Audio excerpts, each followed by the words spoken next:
on Saturday, June the 27th, this Saturday, the reopening and resumption of public access to the ferry service, which takes you to the Toronto Island Park, will take place on that day. Like everything else, it's going to look different. It's going to feel different when you use the ferry service. Hopefully not too much different, but it will be different for reasons of the continued need to avoid overcrowding on the ferries.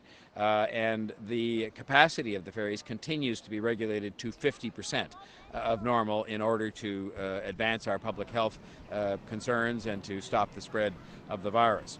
Ferries will run on an augmented schedule, a different schedule than normal, and you can access that schedule in detail at toronto.ca/ferry.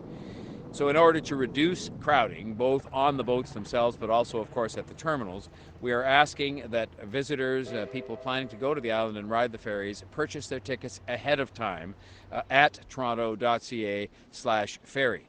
The tickets will only be valid for the date selected for the travel to and from the islands.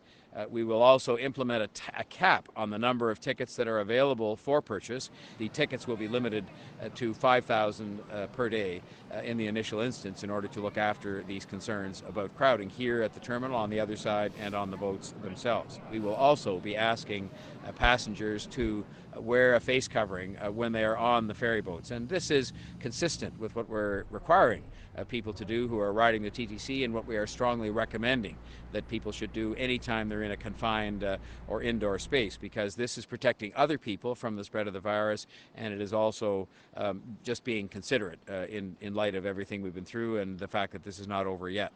We're obviously reopening vital amenities on the islands, such as the washrooms, a splash pad, a first aid station, park spaces, some food and beverage outlets, the Franklin Gardens and the Williamini Maze, and also disc golf. So those things will be open. Some other attractions I've not mentioned will not be open at this present time, again, owing to public health concerns.